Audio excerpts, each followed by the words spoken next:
네, 오늘 우리에게 주신 말씀 민수기 10장 1절에서부터 10절 말씀입니다. 민수기 10장 1절에서부터 10절까지 함께 교독하시고 또 마지막 절은 함께 합독하겠습니다. 여호와께서 모세에게 말씀하여 이르시되 은나팔 둘을 만들되 두들겨 만들어서 그것으로 회중을 수집하며 진영을 출발하게 할 것이라. 합독하겠습니다.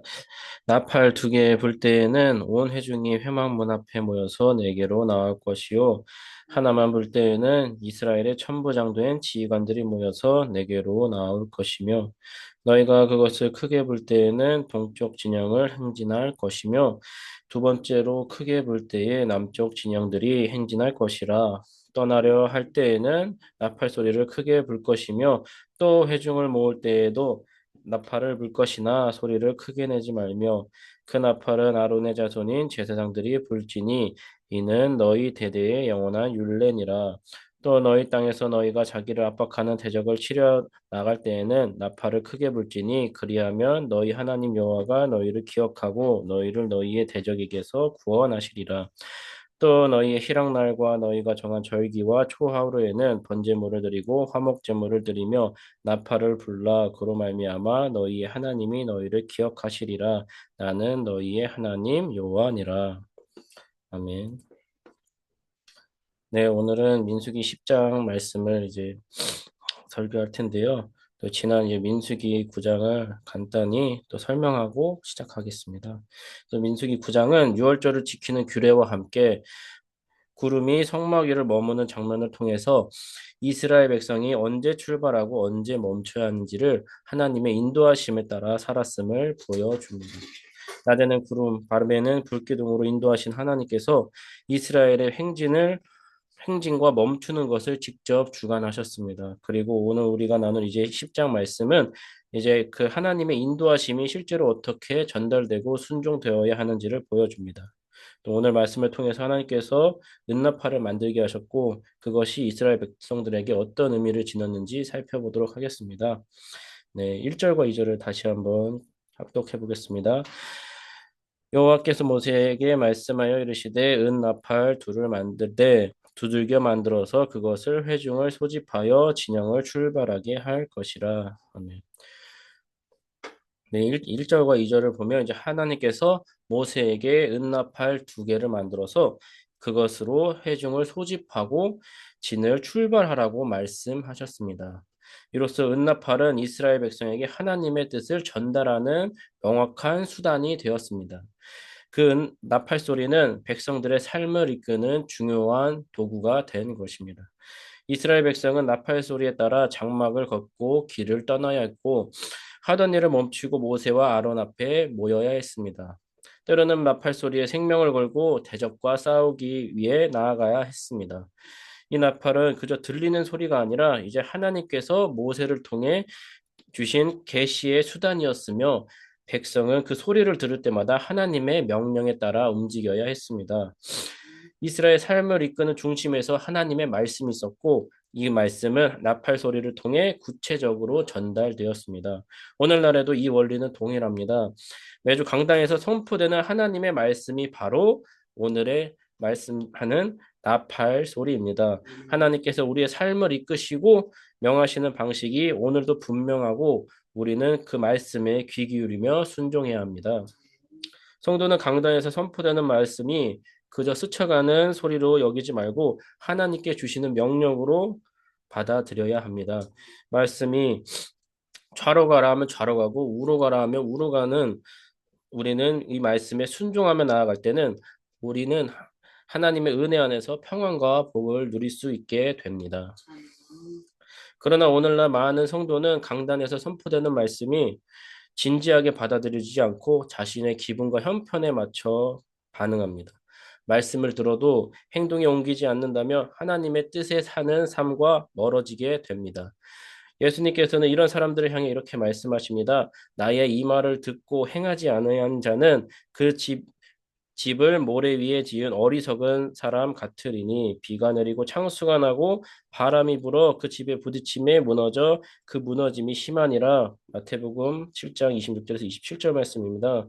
이제 말씀을 듣고도 행하지 않는 사람은 결국 삶이 흔들릴 수밖에 없고 시험과 환란 앞에서 무너질 수밖에 없게 됩니다. 말씀을 듣고도 반응하지 않는 삶은 하나님의 뜻과도 멀어지게 되는 것입니다. 그러므로 우리는 하나님의 말씀이 선포될 때에 즉시 귀 기울이고 순종하는 훈련이 필요합니다. 우리에게 주신 하나님의 말씀은 우리가 반응해야 할 분명한 명령입니다. 이 말씀에 순종하는 태도가 실제 삶에서 훈련되고 세워져야 한다는 것입니다. 우리가 잘 아는 상황, 우리가 이제 예와 하나를 통해서 순종의 필요성을 함께 생각해 보겠습니다. 이제 대한민국 남성들이 이제 20세가 지나면은 대부분 군대 입대하게 됩니다. 입대 후에는 신병교육대에서 훈련을 받으면서 군 생활의 기초를 배우게 됩니다. 그때부터 취침 이후에 정해진 시간을 이제 기상할 때는 나팔 소리를 듣게 됩니다. 이 기상 나팔 소리는 이제 일어날 시간이라는 알람이 아니라 즉시 일어나 행동하라는 명령이 됩니다. 만약 이등병이 이제 기상 나팔 소리를 놓쳐 늦게 일어나게 된다면 어떤 일이 벌어지게 될까요? 이제 선임들은 군복을 입고 침구류를 정리하고 있는데 이등병 혼자만 침대에 누워서 자고 있었다면 이 생활관 분위기는 금세 무거워지고 긴장감이 맴돌게 됩니다. 이제 동기나 선임이 조용히 다가와 살짝 흔들며 깨워줍니다. 근데 이제 이미 선임들의 시선 속에서 이 이등병은 눈치를 보게 되며 이제 어려운 하루가 시작됩니다. 하루 종일 조심스럽고 위축된 마음으로 지내게 되며 사소한 실수에도 이제 지적을 받게 됩니다. 생활이 어렵고 힘들어진 겁니다. 이 군대에서 나팔 소리에 맞춰 움직이는 것은 이 단순한 습관적인 게 아니라 공동체의 질서를 지키기 위한 훈련입니다. 나팔 소리가 울릴 때 즉각 반응하는 것은 군인의 기본 자세이며 공동체 흐름 속에 머물기 위한 필수적인 태도인 것입니다. 우리의 신앙 태도도 이와 똑같습니다. 하나님의 말씀이 들려올 때 바로 순종하지 않는다면 우리는 영적으로 나태해지고 점점 하나님의 인도하심에 멀어지게 됩니다. 말씀은 우리의 삶의 질서를 세우는 나팔 소리이며 공동체와 함께 하나님의 뜻에 따라가는 부르심입니다. 이 말씀에 민감하게 반응하며 즉시 순종하는 삶이야말로 하나님의 나라를 향해 끝까지 걸어가는 믿음의 걸음입니다. 그렇다면 하나님께서 이스라엘 백성에게 어떻게 말씀하시고 그들에게 순종을 어떻게 요구하셨을까요? 오늘 다시 2절을 다시 한번 살펴보겠습니다. 하나님께서 모세에게 은나팔 둘을 쳐서 만들고 그것으로 회중을 소집하여 진을 전진하게 하라고 명하셨는데 이는 하나님께서 은나팔을 통해 이스라엘 공동체를 하나님의 뜻대로 통솔하게 하신 명확한 방식입니다. 이 나팔 소리는 백성에게 하나님께서 지금 무엇을 하라고 하시는지 분명하게 들려주는 하나님의 음성과 같았고 누구든지 그 나팔 소리를 따르지 않으며 하나님의 인도하심에 벗어나 공동체에서 낙오되었습니다. 결국 약속의 땅을 들어갈 수 없게 된다는 것입니다. 오늘날에도 동일하게 하나님의 말씀에 기울이지 않고 불순종할 때에는 하나님의 인도하심에 벗어나게 돼서 말씀을 따르지 않는 삶, 결국 하나님 나라에 들어가지 못하는 걸로 이어지게 됩니다. 오늘 우리가 살아가는 이 신앙의 여정에도 역시 앞을 보지 못하는 사람이 단 한 번 가보지 못한 낯선 길을 가는 것과 같습니다. 그런데 이 인도하심을 지시를 따르지 않는다면 과연 목적지에 안전하게 도착할 수가 있을까요? 그것은 결코 불가능한 일입니다. 그런데도 우리는 인도하시는 하나님의 말씀을 귀 기울이지 않으면서도 천국에 가기를 기대한다면 그것은 인도자의 말을 듣지 않는 맹인이 목적지를 찾으려는 것보다 더 훨씬 어리석은 일로 초래될 수가 있습니다.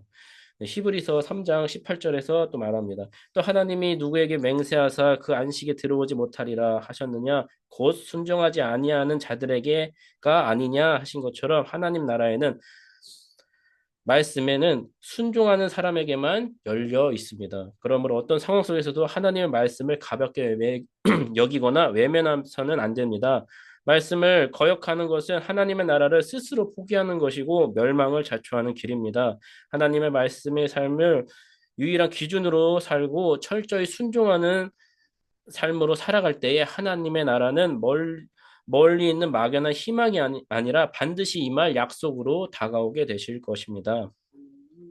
이제 민수기 10장 이제 3절을 한번 읽어보겠습니다. 나팔 두 개를 불 때에 온 회중이 회막문 앞에서 모여서 내게로 나올 것이요. 하나님께서는 두 개의 나팔을 불 때 이스라엘 온 회중이 모세에게로 모여야 한다고 명령합니다. 두 개의 나팔은 하나님의 중요한 명령을 전하는 신호였습니다. 그 소리를 들은 모든 백성들은 하나님의 뜻에 따라 하나로 모여야 한다는 메시지를 담고 있습니다. 오늘날 우리도 마찬가지로 하나님의 음성을 들을 때 또 말씀을 통하여 모두 귀 기울여야 하고 반응해야 한다는 것을 배우게 됩니다. 이 구절은 하나님의 말씀을 모두가 듣고 순종해야 한다는 것을 지니고 있습니다. 4절을 또 한번 읽어보겠습니다. 하나만 불 때에는 이스라엘의 천부장된 지휘관들이 모여서 내게로 나올 것이며 하나만 불 때에는 이스라엘의 지도자들만 모여야 한다는 명령이 있습니다. 이는 하나님의 명령이 특정한 사람들, 즉 지도자들에게 향하는 것을 의미합니다. 한 개의 나팔은 하나님께서 리더들에게만 주시는 특별한 지시를 전달하며 그들은 그 명령을 정확하게 실행하고 백성을 이끌어야 하는 책임을 지니고 있습니다.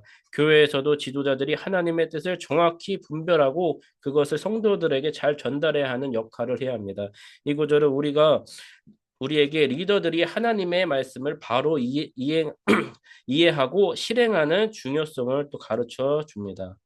네, 이제 5절을 한번 살펴볼 텐데요.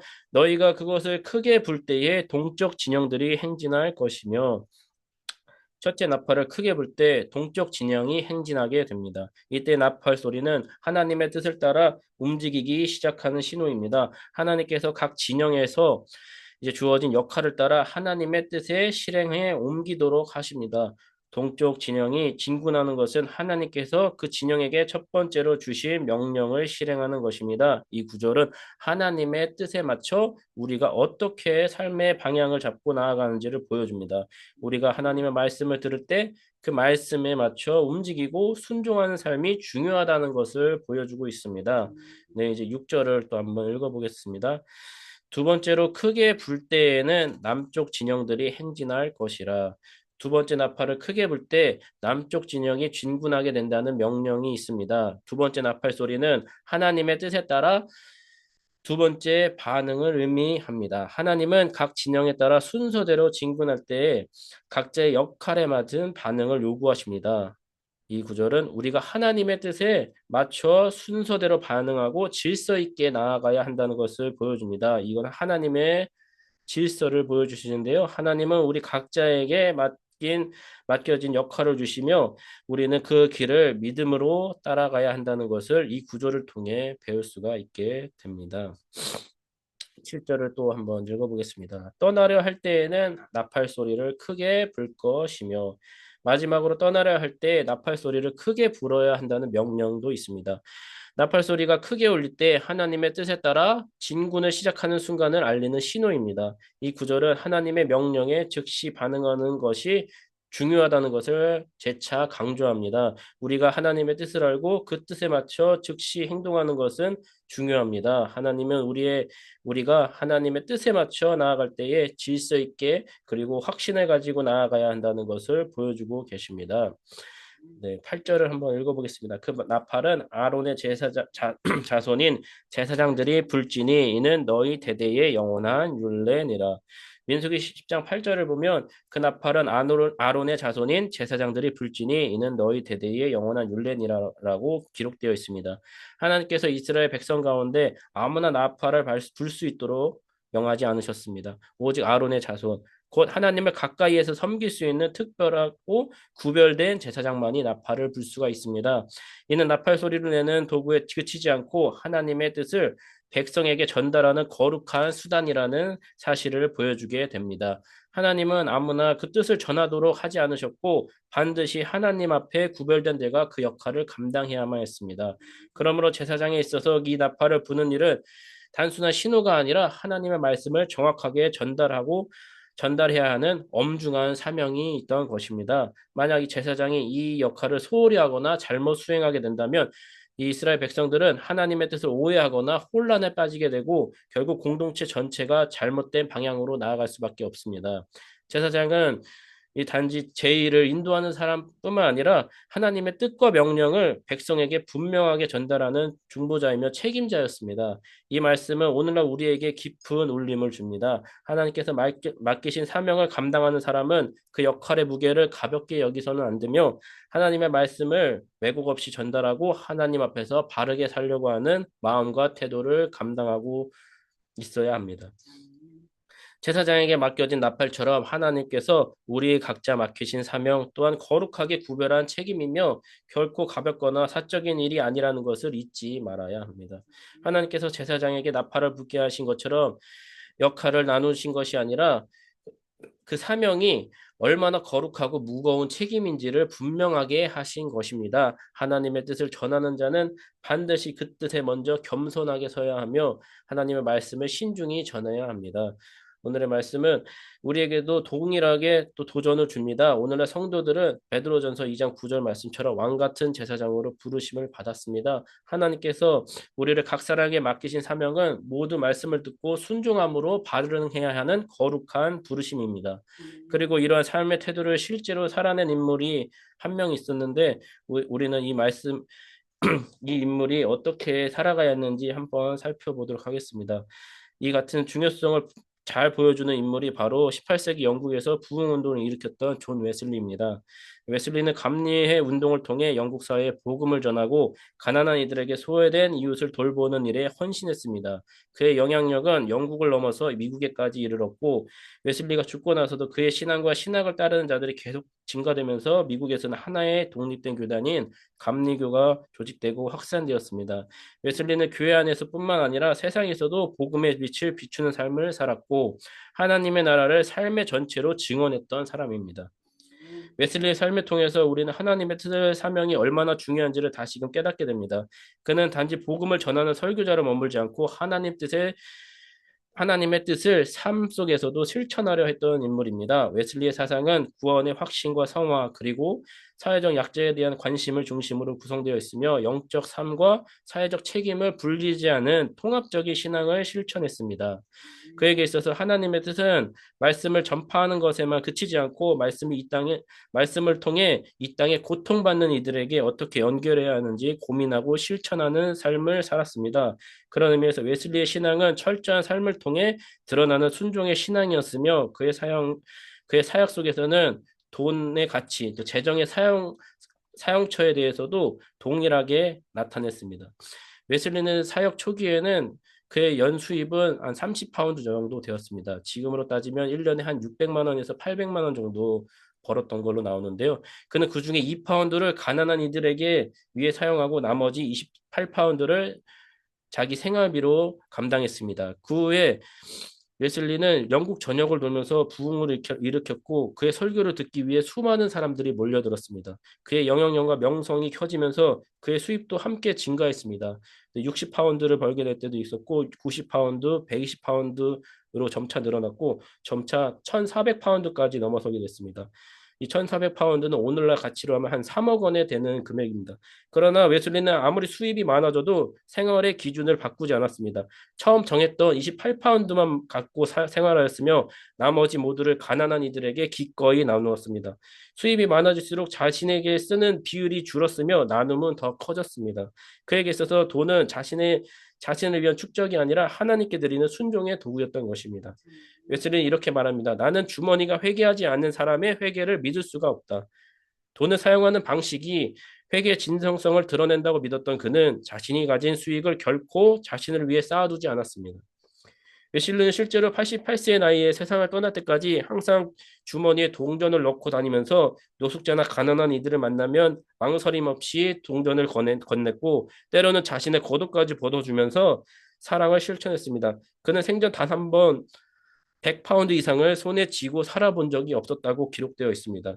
웨슬리는 이름 있는 집안에 태어나 교육과 사회적 기반을 갖춘 사람이었지만 자신의 체면이나 배경을 위해 살지 않았고 오히려 가난한 자들과 함께하며 그들의 필요를 자신의 삶의 기준을 삼았습니다.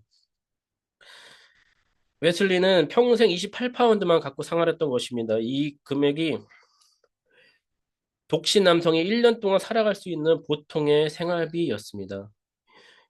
예슬리는 이 기준을 일생 동안 지켰습니다. 그에게 있어서 돈은 자기 삶을 꾸미는 도구가 아니라 이웃을 섬기고 하나님의 뜻에 응답하는 도구였다는 것입니다. 이처럼 웨슬리의 삶은 말씀을 듣고도 머뭇거리는 사람이 아니라 하나님의 뜻이 무엇인지를 깨달을 때 곧바로 삶으로 응답하는 사람이 어떤 사람인지 보여주게 됩니다. 오늘 우리도 말씀을 정보처럼 듣고 지나가는 것이 아니라 실제 삶 속에서 말씀을 아멘으로 반응하며 살아가야 합니다. 삶으로 들어가는 순종이 바로 진짜 믿음인 것입니다. 이제 구절을 한번 읽어보겠습니다. 너희가 너희 땅에서 너희를 압박하는 대적을 치러 나아갈 때는 나팔을 크게 불지니 그리하면 너희 하나님 여호와가 너희를 기억하고 너희의 대적에게서 구원하시리라. 아멘. 구절을 보면 하나님께서 모세에게 이스라엘 백성들이 대적을 치기 위해 출전할 때는 나팔을 울려 불면서 하나님을 그들을 기억하시고 그들을 대적에게서 구원하시겠다고 말씀하십니다. 이 말씀은 하나님께서 평소 그들에게 외면하시다가 나팔 소리가 들릴 때만 기억하시겠다 이런 뜻은 아닙니다. 오히려 하나님께서 항상 이들과 함께 하시고 지켜보시고 계시지만 백성들이 나팔을 불며 하나님을 도우심을 간절히 구하고 전심으로 하나님을 의뢰할 때에 하나님께서 그들의 신앙 고백에 응답하시겠다는 것입니다. 그런 의미에서 나팔을 부는 행위는 단순한 신호로서만이 아니라 하나님에 대한 신앙 고백이자 간절한 기도입니다. 하나님께서 지금도 우리를 전적으로 의뢰하고 간절히 도우심을 구하는 자들을 도와주십니다. 반대로 하나님을 외면하고 그를 찾지 않는 자는 결코 하나님의 도우심을 경험할 수가 없게 됩니다. 오늘날 많은 사람들이 하나님을 믿는다고 말하지만 실제 하나님의 도우심을 깊이 체험하며 살아가는 사람들은 많지가 않습니다. 왜 그렇게 됐습니까? 대부분 성도들이 하나님의 마음의 깊이를 의뢰하지 않으며 삶의 위기 속에서는 하나님의 도우심을 간절히 구하지 않기 때문입니다. 그러므로 어떤 상황 속에서도 하나님을 의뢰하고 하나님께 도우심을 구해야 합니다. 하나님께서는 우리가 하나님을 의탁하고 간절히 구할 때에 결코 외면하지 않으십니다. 우리 하나님은 받지 못 우리가 하나님의 도우심을 받지 못하는 이유는 하나님께서 능력이 없으시기 때문이 아니라 우리가 하나님을 찾지 않고 구하지 않기 때문임을 우리는 잊지 말아야 합니다. 예레미야 29장 13절에서 이렇게 말합니다. 너희는 내게 부르짖으며 와서 내게 기도하면 내가 너희의 기도를 들을 것이요 너희가 온 마음으로 나를 구하면 나를 찾을 것이요 나를 만나리라 하십니다. 하나님은 그 백성이 전심으로 부르짖고 찾을 때 반드시 응답하시는 분이십니다. 또 마태복음 7장 7절에서도 예수님께서 이렇게 말씀하시고 구하라 그리하면 너에게 주실 것이요 찾으라 그리하면 찾아낼 것이요 문을 두드리라 그리하면 너희에게 열릴 것이니 이 말씀처럼 하나님을 간절히 찾고 구하는 자는 반드시 하나님께서 기억하시고 응답해 주십니다. 그러므로 우리는 문제를 만났을 때 세상의 방법으로만 해결하는 것이 아니라 먼저 하나님 앞에 나아가야 합니다. 때로는 우리의 힘으로 감당할 수 없는 상황에 놓일 때도 있지만 그때야말로 우리가 하나님께 간절히 기도하고 구할 때입니다. 나팔을 올리며 하나님을 의지했던 이스라엘 백성처럼 지금 우리의 삶 속에 어떤 위기가 와서도 하나님께 기도하며 우리의 신앙을 고백하면서 하나님을 의지하면 주님께서 도와주십니다. 하나님께서 그런 우리의 기도를 외면하지 않으십니다. 즉각으로 또 반응해 주시는 분이 우리 하나님이십니다. 이제 또 민수기 10장을 또 한번 살펴보겠습니다. 또 너희의 희락의 날과 너희가 정한 절기와 초하루에는 번제물을 드리고 화목제물을 드리는 나팔로 불라 그로 말미암아 너희의 하나님이 너희를 기억하시리라. 나는 너희의 하나님 여호와니라. 민수기 10장 10절을 보면 또 너희의 희락날과 너희가 정한 절기와 초하루에는 번제물을 드리고 화목제물을 드리고 나팔을 불라 그로 말미암아 너희 하나님이 너희에게 기억하시리라. 죄송합니다. 하나님께서는 이스라엘 백성에게 기쁨의 날마다 그 모든 절기와 매월 초하루가 될 때마다 번제물과 화목제물을 드리며 나팔을 불라고 명령하십니다. 이 날들은 단순한 축제의 시간이 아니라 하나님을 기억하고 하나님의 임재를 구하며 감사의 제사를 드리는 시간입니다. 여기서 희락의 날은 특정 날짜를 의미한다기보다는 뭐 성전 봉헌식이나 승전일처럼 공동체 안에서 기쁜 날이 있을 때를 뜻합니다. 정한 절기는 유월절, 오순절, 초막절과 같은 하나님의 은혜를 기억하는 감사 제사를 드리는 날들이고 초하루는 매월 초일로 새로운 달을 시작하는 날로 하나님께 제사를 드리는 날이었습니다. 이때 드리는 번제물은 전적으로 하나님께 드려지는 헌신의 의미로 제사로서 자신의 모든 삶을 하나님께 맡긴다는 믿음의 고백이 담겨 있습니다.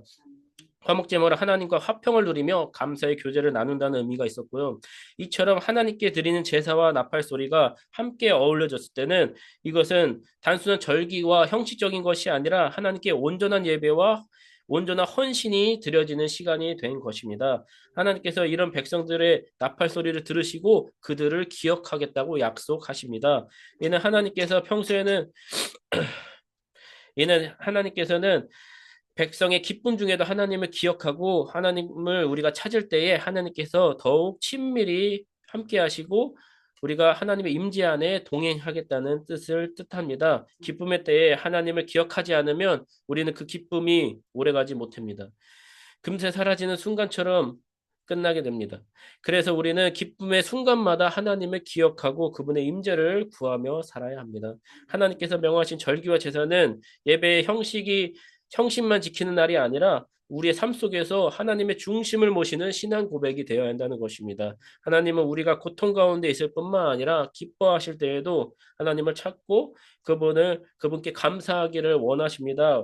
오늘은 성찬절과 부활절처럼 기쁨이 가득한 절기에도 우리가 예수님을 기억하지 않는다면 그 기쁨은 진정한 것이 될 수가 없습니다. 예수님 역시 누리는 기쁨은 시간이 지나면 사라지는 세상의 기쁨은 있지만 예수님 안에서 누리는 기쁨은 어떤 상황 속에서도 흔들리지 않는 참된 기쁨이 되는 것입니다.